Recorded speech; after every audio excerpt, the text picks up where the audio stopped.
Aujourd'hui, on s'attaque à Discipline is Destiny de Ryan Holiday, un guide pour développer l'autodiscipline et en faire une force au quotidien. As-tu déjà eu l'impression que tes émotions ou tes envies du moment t'empêchent d'atteindre tes objectifs? Que tu aimerais être plus concentré, mais que les distractions prennent toujours le dessus? Rassure-toi, c'est un défi commun. Pourtant, la discipline n'est pas synonyme de privation ou de rigidité. Au contraire, c'est un outil puissant qui permet de trouver un équilibre entre plaisir et ambition. On perd tous des heures chaque jour à scroller sur les réseaux, à enchaîner des épisodes de séries ou à remettre les choses au lendemain. Mais imagine ce que tu pourrais accomplir si tu investissais ce temps dans des projets qui comptent vraiment pour toi. Si tu avais la capacité de rester focalisé et de progresser chaque jour, sans te laisser happer par les distractions. Ce livre montre que la discipline n'est pas une contrainte, mais une véritable clé pour transformer sa vie. Apprendre à mieux gérer ses émotions, définir des priorités claires et installer des limites saines permet d'être plus efficace et plus serein. L'objectif n'est pas d'attendre la motivation pour agir, mais de créer un cadre qui facilite l'action et élimine les mauvaises habitudes qui nous freinent. Dans ce résumé, on va voir comment mettre en place des routines productives, rester engagé sur le long terme et tirer le meilleur parti de chaque journée. On parlera aussi de gestion du temps pour être à la fois organisé et adaptable. Prêt à reprendre le contrôle et avancer avec plus de clarté et de détermination? Alors, c'est parti. Pour beaucoup, quitter la chaleur de son lit aux aurores semble insurmontable. Pourquoi s'imposer un réveil si matinal alors qu'il serait si simple de dormir un peu plus? Pourtant, ceux qui cultivent la discipline le font, non par plaisir, mais parce qu'ils en comprennent l'intérêt. Le matin, quand tout est encore calme, tu disposes d'un moment privilégié où ta concentration est à son maximum. Sans interruption, sans distraction, c'est l'instant parfait pour avancer sur tes projets, apprendre de nouvelles choses ou simplement réfléchir. Ton esprit est plus vif et plus créatif, ce qui te permet d'accomplir bien plus que dans le tumulte de la journée. Si tu te lèves tard, tu as sûrement l'impression de manquer de temps pour ce qui te tient à cœur. Entre le travail, les obligations et le quotidien, il ne reste plus d'espace pour tes ambitions personnelles. À l'inverse, en avançant ton réveil d'une heure, tu récupères du temps de qualité pour progresser et mieux structurer ta journée. L'écrivaine Toni Morrison en est un parfait exemple. Mère célibataire avec un emploi exigeant, elle terminait ses journées à bout de force, incapable d'écrire. Plutôt que d'attendre un moment idéal qui ne viendrait jamais, elle a choisi de se lever avant l'aube. Chaque matin, dans le silence, elle prenait une tasse de café et écrivait. C'était son instant à elle, celui où elle se sentait la plus inspirée. Grâce à cette discipline, elle a publié The Bluest Eye, le premier d'une œuvre couronnée de succès qui lui a valu le prix Nobel de littérature. Son histoire nous enseigne une chose. Quand la vie est chargée, le matin peut devenir une opportunité précieuse. Une seule heure de travail, avant que le monde ne s'agite, peut changer ta trajectoire. Alors, la prochaine fois que tu hésites à appuyer sur « snooze », demande-toi ce qui est vraiment important. Pendant que d'autres dorment, certains avancent déjà vers leurs objectifs. Vas-tu les laisser prendre de l'avance ou vas-tu saisir cette chance? Depuis toujours, ceux qui réussissent savent exploiter les premières heures du jour. Nos ancêtres se levaient avec le soleil pour bâtir leur avenir, sans se poser de questions. Aujourd'hui, cette habitude peut encore faire la différence. Se lever tôt, c'est prendre un pas d'avance sur la vie. L'un des piliers de la discipline, c'est la constance. Peu importe ton état d'esprit ou ton niveau de motivation, l'essentiel est de te présenter et de faire le travail, jour après jour. La discipline, ce n'est pas attendre le bon moment, c'est avancer même quand l'envie n'est pas là. Tu veux perdre du poids?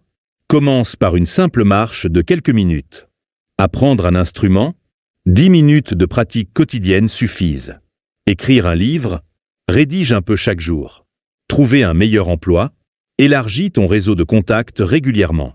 Ce qui compte, ce n'est pas la quantité ni la perfection, mais la constance. Tu ne peux pas toujours maîtriser les résultats, mais tu peux contrôler tes actions. Chaque jour, fais un pas, même minime, vers tes objectifs. C'est cette répétition qui, avec le temps, te placera devant 90% des autres. Beaucoup abandonnent faute de persévérance. Ils attendent l'inspiration, le moment parfait, une soudaine vague de motivation. Mais ceux qui réussissent sont ceux qui n'attendent pas. Même lorsque tout semble aller contre eux, ils continuent. N'écoute pas tes doutes ou tes peurs, car ce n'est pas le talent qui fait la différence, mais l'effort répété. Thomas Edison en est un exemple frappant. Considéré comme l'un des plus grands inventeurs de l'histoire, il ne se pensait pourtant ni particulièrement brillant, ni doté d'un talent exceptionnel. Son secret? Un travail acharné et constant. Il n'attendait pas l'inspiration, il se montrait présent, prête à accueillir chaque idée et à la transformer en quelque chose de concret. Selon lui, le génie n'était pas un don rare, mais une conséquence directe de l'effort quotidien. Un autre modèle de discipline est Lou Gehrig, le légendaire joueur de baseball des Yankees. Quelle que soit sa fatigue ou ses blessures, il ne manquait jamais un entraînement. À un moment donné, il a même envisagé de quitter l'équipe après une période difficile. Mais un recruteur lui a rappelé la seule vraie différence entre un joueur moyen et un grand joueur, la constance. Gehrig a compris que les résultats ne viennent pas immédiatement, mais qu'ils sont le fruit d'un travail régulier. Cette vérité s'applique à tout. Le talent seul ne suffit pas. Ce sont l'effort et la discipline qui mènent au succès. Une seule journée productive ne changera pas ta vie, mais une accumulation de petits progrès, oui. Même si les résultats ne sont pas visibles immédiatement, chaque action te rapproche de ton but. Alors, ne cherche pas la perfection, cherche la persévérance. Montre-toi, engage-toi et avance. Aujourd'hui, tout est conçu pour nous faciliter la vie. En un clic, on peut recevoir de l'argent, commander un repas chaud ou faire ses achats sans bouger de chez soi. Il est même possible de gagner sa vie allongé sur son canapé et de dépenser cet argent sans jamais mettre un pied dehors. Mais voilà le piège. Cette facilité peut devenir une dépendance. La société moderne nous pousse à rechercher le confort à tout prix. On veut des résultats immédiats sans effort. On équipe nos maisons de technologies intelligentes pour éviter les corvées. On engage du personnel pour nous épargner certaines responsabilités. Peu à peu, on élimine tout ce qui pourrait nous mettre mal à l'aise. Pourtant, en supprimant l'inconfort, on affaiblit aussi notre discipline. Si tu t'habitues trop à une vie sans difficulté, comment réagiras-tu face aux épreuves? Si un jour tu perds ton emploi, ta maison ou tes proches, seras-tu prêt à affronter ces épreuves? Le confort est un piège, car il est éphémère. À l'inverse, l'adversité forge la résilience. Mets-toi au défi, cours un marathon, passe quelques jours sans climatisation, soulève des poids, prends des douches froides ou coupe-toi temporairement d'Internet. L'objectif n'est pas de te punir, mais de renforcer ta capacité à gérer l'inconfort. Trouve un équilibre, accorde-toi du bien-être, mais ne deviens pas esclave de la facilité. L'exemple du philosophe stoïcien Sénèque illustre bien cette philosophie.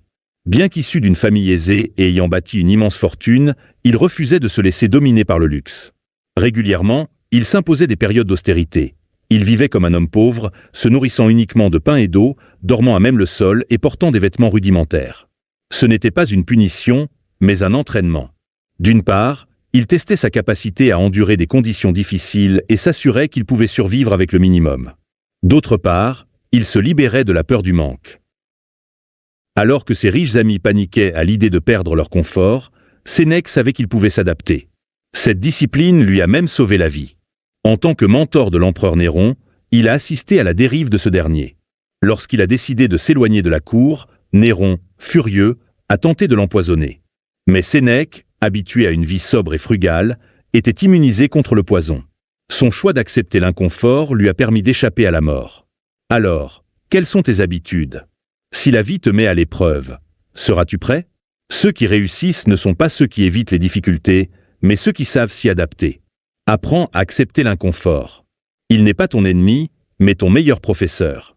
En le cherchant volontairement, tu développeras une force intérieure qui te rendra prête à affronter n'importe quelle situation. L'une des clés les plus sous-estimées du succès est la capacité à fixer des limites. Sans apprendre à éliminer les distractions, tu risques constamment de prendre du retard. Les personnes accomplies réservent chaque jour un moment dédié à leurs tâches prioritaires et ne s'autorisent d'autres activités, comme regarder la télévision, répondre aux messages ou sortir, qu'après avoir terminé ce qui compte vraiment. Dire oui à tout reflète souvent un manque de direction et d'objectifs clairs. Pour avancer dans la bonne direction, demande-toi, quelles sont mes priorités actuelles? Que puis-je faire de plus pour ma carrière, ma famille et ma communauté? Sur quoi devrais-je me concentrer dès maintenant? Une fois ces éléments identifiés, engage-toi pleinement sur ce qui est essentiel et apprends à dire non à tout le reste. Accepter trop d'engagement affaiblit ta concentration, perturbe ta tranquillité et nuit à ton épanouissement. Les distractions ne se contentent pas de ralentir ta progression professionnelle, elles t'enlèvent aussi du temps précieux. Chaque oui accordé à une demande extérieure est un non à du temps de qualité avec ta famille, à un moment de lecture ou à une pause bénéfique. Ce ne sont pas les autres qui portent la responsabilité de ces interruptions, mais toi qui les laisses empiéter sur ce qui est important. Dire non est une nécessité. C'est une preuve de respect envers tes ambitions, ton équilibre et ton avenir. Protéger ce qui compte le plus est une responsabilité personnelle. Booker T. Washington en est un parfait exemple. Fondateur du Tuskegee Institute, il jonglait entre voyages, conférences, rencontres avec des mécènes et gestion de son organisation, tout en trouvant le temps d'écrire 5 livres. Il n'aurait jamais pu accomplir tout cela sans une discipline stricte et une gestion rigoureuse de son temps. Ses détracteurs lui reprochaient parfois son refus d'accorder du temps à certaines sollicitations, le qualifiant d'égoïste. Pourtant, il savait que s'il voulait réellement changer les choses, il devait se concentrer sur sa mission principale, offrir un avenir meilleur à ses étudiants. Se disperser aurait été une perte d'opportunités précieuses. Dire oui à tout, c'est souvent dire non à ses propres aspirations. Avant d'accepter une nouvelle demande, pose-toi la question « Qu'est-ce que je vais devoir mettre de côté pour faire cela ?» Peut-être retarder l'écriture de ton projet, écourter du temps avec tes proches ou manquer une occasion de progresser dans ce qui compte vraiment. Si tu ne définis pas tes priorités, tu deviendras vulnérable aux sollicitations inutiles et perdras le contrôle de ton emploi du temps.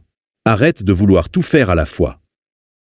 Changer constamment d'orientation, multiplier les engagements ou céder à toutes les tendances te détourne de tes véritables objectifs. Apprends aussi à reconnaître tes limites. Accepte uniquement ce que tu peux gérer efficacement sans nuire à tes ambitions. Entraîne-toi à dire non. Refuser poliment mais fermement n'est pas un manque de respect, c'est une affirmation de tes valeurs et de ta vision. Accepter trop d'engagement entraîne fatigue, dispersion et éloignement de tes aspirations profondes. Le succès ne vient pas d'un agenda surchargé, mais d'une concentration maximale sur ce qui compte réellement. La prochaine fois que tu es tenté de dire oui, demande-toi ce que cela te coûtera. Cette réflexion t'aidera à faire des choix plus alignés avec tes véritables objectifs. Fixe tes limites, protège ton temps et reste concentré sur l'essentiel. Le perfectionnisme est cette obsession de vouloir tout exécuter sans la moindre erreur. Lorsqu'on se fixe des standards irréalistes pour chaque tâche, on devient perfectionniste.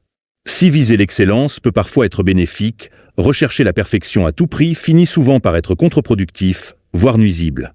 Ce besoin d'atteindre un idéal inatteignable peut être comparé à une forme de narcissisme.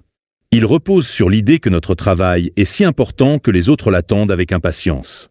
Ce raisonnement pousse à travailler sans relâche, cherchant à livrer un résultat impeccable. Pourtant, ce n'est ni une preuve de rigueur ni d'efficacité, mais plutôt une forme d'autocentrisme. En réalité, la plupart des gens ne prêtent pas autant d'attention à notre travail qu'on le croit. Chacun est occupé par sa propre vie.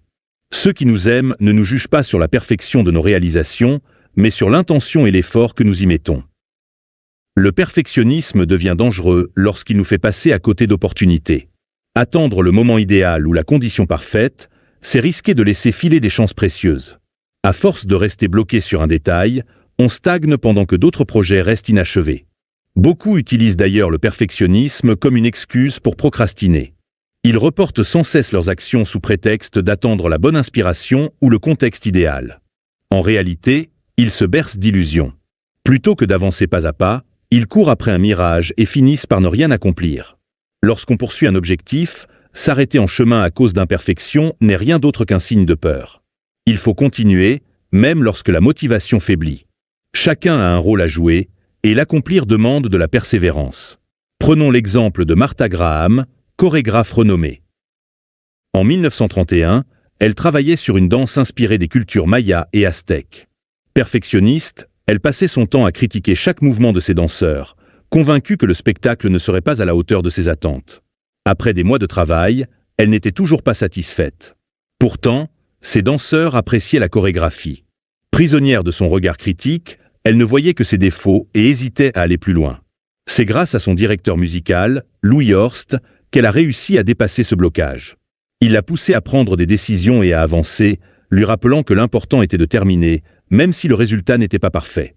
Finalement, elle acheva sa danse. Elle n'était peut-être pas irréprochable, mais elle existait. D'autres créateurs ont vécu la même lutte. Léonard de Vinci avait du mal à achever ses peintures. Steve Jobs, obsédé par la perfection du Macintosh, retardait son lancement, ce qui a contribué à son éviction d'Apple. Ralph Ellison, auteur de Invisible Man, a rédigé d'innombrables manuscrits sans jamais publier un second roman. Pour les créateurs, le perfectionnisme peut être un véritable fardeau, les paralysant dans un cycle d'anxiété et d'insatisfaction. Créer devrait être une source de satisfaction. Mais lorsqu'on oublie cela, il ne reste que stress et frustration. Si tu es bloqué par la recherche de perfection, ce qu'il te faut, c'est un déclic, une impulsion venue de toi-même, d'un proche ou d'un mentor.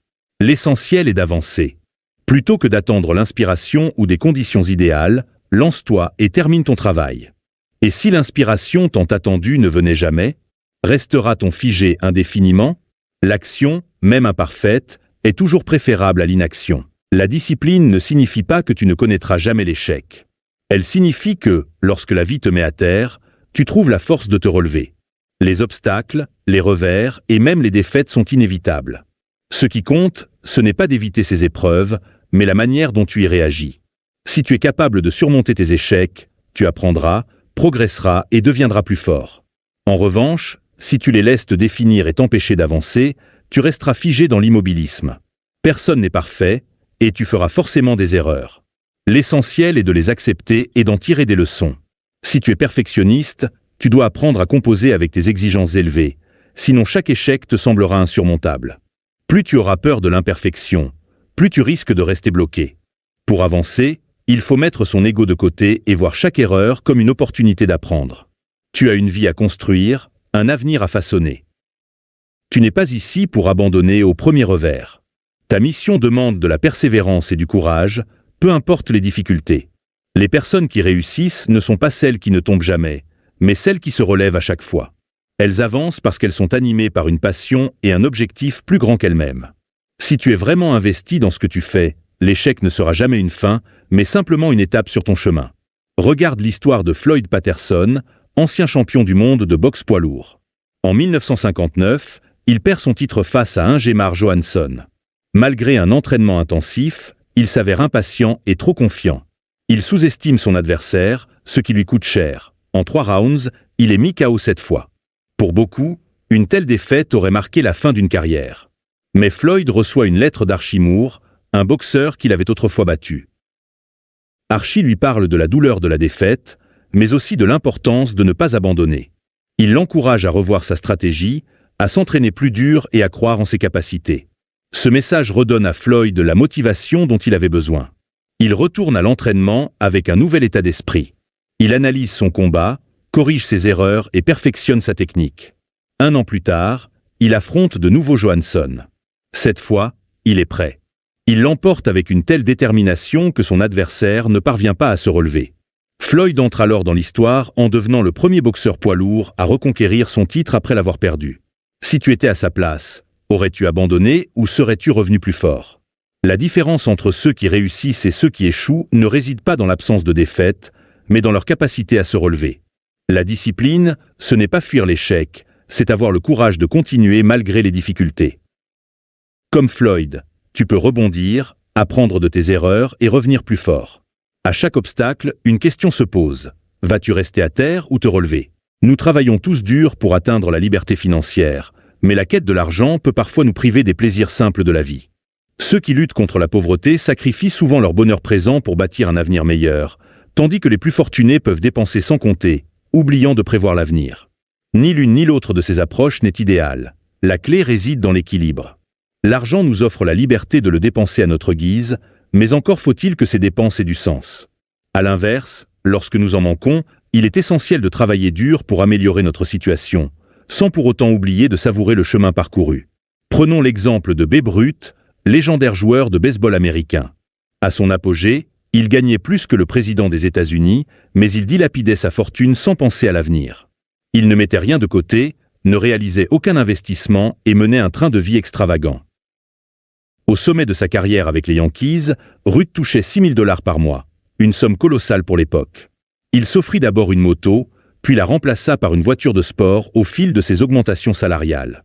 Son goût pour le luxe ne cessait de croître. Manteau en cuir hors de prix, épingles serties de diamants, chemise en soie. Lorsqu'il se disputait avec sa femme, il apaisait les tensions en lui offrant un manteau à $5 000. Même lorsque les Yankees connaissaient des difficultés financières, il organisait des fêtes somptueuses et couvrait les frais d'hôtel de ses coéquipiers. Une fois, découvrant qu'un hôtel ne disposait pas de piano, il en acheta un sur le champ. Si Ruth excellait sur le terrain, il était en revanche naïf en matière de finances. Convaincu que l'argent coulerait toujours à flot, il ne songea jamais au jour où il ne pourrait plus jouer. Comme beaucoup, il dépensait pour combler les manques affectifs de son enfance. Ceux qui ont grandi dans le besoin cherchent parfois à prouver leur valeur à travers la richesse, mais aucun compte en banque ne saurait réellement combler un vide émotionnel. Qu'on soit riche ou pauvre, chacun fait face à ses propres défis, et personne n'est totalement libre ou heureux. L'argent ne devrait jamais être une fin en soi. Son rôle est de nous offrir des opportunités et de nous libérer des contraintes matérielles, pas de nous apporter le bonheur. Alors pose-toi la question, utiliseras-tu l'argent comme un outil pour atteindre tes objectifs ou en feras-tu le centre de ta vie? Quel type de personne es-tu? Te fixes-tu des règles strictes et prends-tu la pleine responsabilité de tes actions? Être rigoureux envers soi-même est important, mais être trop critique envers les autres ne l'est pas. Tu n'as de contrôle que sur tes propres actes, pas sur ceux des autres. Si tu passes ton temps à leur reprocher leurs défauts, tu te rendras malheureux, tandis qu'eux continueront à vivre sans être affectés. Vis selon tes propres valeurs, mais laisse les autres suivre leur propre chemin. Pour devenir plus fort et discipliné, il faut pratiquer l'autodiscipline tous les jours. Cela signifie assumer pleinement ses choix, s'interroger sur ses actions et s'efforcer de se perfectionner. Maintenir des standards élevés pour soi exige du travail et de l'engagement. Cependant, il faut aussi accepter que certaines personnes choisissent une vie plus décontractée. Elles aiment faire la fête, boire ou ne pas s'impliquer dans de grandes choses. Apprends à tolérer leurs choix et à apprécier leurs qualités, plutôt que de te concentrer sur ce qui te déplaît. Personne n'est parfait, nous avons tous nos forces et nos faiblesses. Ce qui fait la différence, c'est la manière dont nous abordons l'évolution. Certains sont prêts à relever des défis, d'autres se contentent de vivre une vie ordinaire. Tolérer les autres peut sembler facile, mais c'est une compétence difficile à développer. Si tu es talentueux ou que tu excelles dans un domaine, il peut être frustrant de voir des personnes moins disciplinées ou moins motivées. Leur manque de progrès ou d'implication peut agacer, et tu pourrais te demander pourquoi elles n'adoptent pas tes standards. Pourtant, il est important de comprendre que chacun est différent. Tout le monde n'a pas les mêmes passions ni les mêmes capacités. Ce que tu réussis en une journée peut prendre beaucoup plus de temps pour d'autres, et ce n'est pas un problème. Un véritable leader inspire sans chercher à imposer. Il guide avec humilité et bienveillance. Prenons l'exemple de Cato le Jeune, un philosophe romain connu pour sa discipline et sa simplicité. Bien qu'il vienne d'une famille riche, il vivait de manière modeste, portant des vêtements simples, ne se rasait pas et dormait sur le sol lors des campagnes militaires, aux côtés de ses soldats. Cato incarna la discipline sans luxe, alors que son frère Capio menait une vie d'extravagance, entouré de plaisir et de luxe. Mais malgré leurs différences, Cato acceptait les choix de son frère sans tenter de le changer. Être discipliné envers soi-même, c'est d'abord se concentrer sur ses propres actions. On peut espérer que les autres agissent bien, mais on ne peut pas leur imposer nos critères. Le monde est vaste et chaque personne suit son propre chemin. Attendre que tout le monde vive selon nos standards est irréaliste. Au lieu de chercher à contrôler ou juger, focalise-toi sur ton propre progrès. Atteindre ton plein potentiel est un voyage difficile. Sur ce chemin, tu rencontreras des critiques et des résistances. Certaines personnes refuseront de suivre tes règles, et peut-être que d'autres, moins disciplinées, réussiront mieux que toi. Peu importe. Ne te compare pas aux autres. Ce qui compte, c'est de maîtriser tes propres actions et tes émotions. Reste donc positif et concentre-toi sur ton propre développement. Apprends à tolérer les autres et leurs choix, tout en étant exigeant avec toi-même. Tu as un parcours à suivre, alors ne perds pas de temps à juger ceux qui choisissent une voie différente. Vis ta vie pleinement et laisse les autres faire de même. En conclusion, la discipline est la clé d'une vie épanouissante et réussie. Elle passe par des actions quotidiennes, comme se lever tôt pour profiter du calme et de la concentration, et s'engager avec constance, peu importe nos émotions. Il est essentiel d'accepter l'inconfort et de sortir de sa zone de confort pour se préparer à faire face aux défis. La gestion des priorités, l'abandon du perfectionnisme et l'apprentissage à travers les échecs sont également fondamentaux. En ce qui concerne l'argent, il est important de trouver un équilibre entre dépenses, économie et investissement pour qu'ils soutiennent nos objectifs sans devenir une source de contrôle. La discipline personnelle renforce notre corps, notre esprit et notre capacité à nous adapter. Ce n'est pas une quête de perfection, mais un engagement constant à apprendre et à s'améliorer. La route vers la discipline n'est pas facile, mais elle mène à la réalisation de notre potentiel et à une vie de succès et de sens. Si ce résumé t'a été utile et t'a apporté de la valeur, nous serions ravis que tu t'abonnes à la chaîne. N'hésite pas à partager tes impressions sur les idées abordées dans ce livre en commentaire. Merci de nous avoir écoutés, à très bientôt.